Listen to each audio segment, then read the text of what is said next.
the case for quarterback patience. So Anthony Richardson, benched by the Colts in favor of Joe Flacco. Bryce Young, benched for Andy Dalton. Alex Smith, who was 20 years old. He was drafted by the Niners, went from the face of the word bust in San Francisco to a legitimate MVP candidate coached by Andy Reid in Kansas City.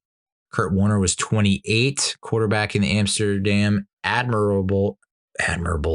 Ooh, the Abominables? No. The Amsterdam Admirals, and was yet to become Super Bowl MVP. Rich Gannon was 34 when he made his first Pro Bowl after joining John Gruden in Oakland. Steve Young won just 3 of his first 19 games, throwing 21 picks and 11 touchdowns, I believe, with Tampa Bay. After his brutal sophomore season, it took him 5 years to become a Week 1 starter again, and the rest was history. This is a quote from Kevin O'Connell, Vikings head coach. Organizations fail young quarterbacks before young quarterbacks fail organizations. Organizational alignment, a clear development plan, and quality teammates are among the must-haves for quarterback success. And NFL starting quarterbacks haven't been this young in 60 years. They're even younger this year. That says to me that I don't know that we should draft a quarterback. But then, I was hoping I would look at the free agent class and see a guy that's going to be 27 or even 28 and be like, and who is a former top draft pick and snatch him up.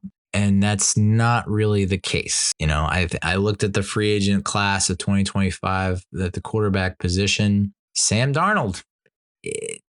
But here's the thing. Maybe you could get your hopes up for Sam Darnold, because from what I heard on the broadcast on Sunday night, Collinsworth is talking about how the team is dead set on J.J. McCarthy being the starting quarterback.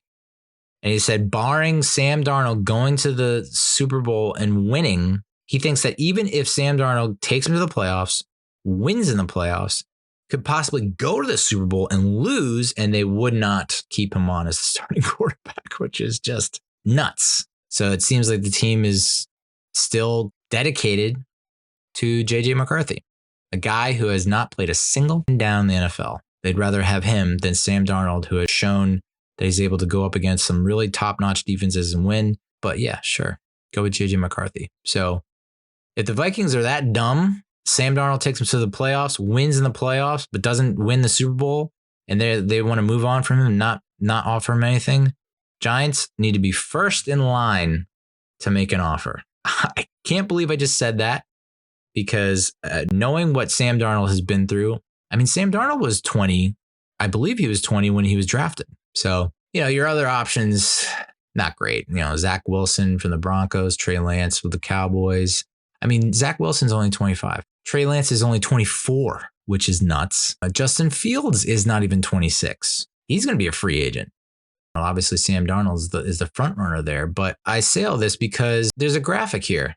Quarterback progression, comparing average passer rating before and after age 27 when starting 8 or more games. The average for Sam Darnold prior to age 27, his QB rating was 75.4. Post 27, so 27 or after, his average QB rating is 107.2. Baker Mayfield.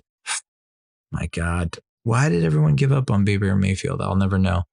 87.9 QB rating before 27.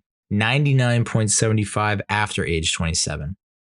Geno Smith, 72 QB rating before 27, 93.8 after 27. 27 or after. Daniel Jones, you're not going to want to hear this, 27 years old. Drew Lock, 27 years old. Tommy DeVito, about to be 27. So here's the rub. Here's the conundrum. We are so ready to move on from Daniel Jones. He's just not winning you games. Even when he puts up good numbers, he's putting up QB ratings over 100, still not winning you games. It feels like this is what's going to happen. We're going to cut him. He's going to get signed by someone who's going to do exactly what Kevin O'Connell suggested. They're going to align with him organizationally. They're going to have a clear development plan, and they're going to surround him with quality teammates, and he'll succeed. Now, will he go on to win a Super Bowl? Probably not. But he's going to play better than he did in his first 6 years with the Giants.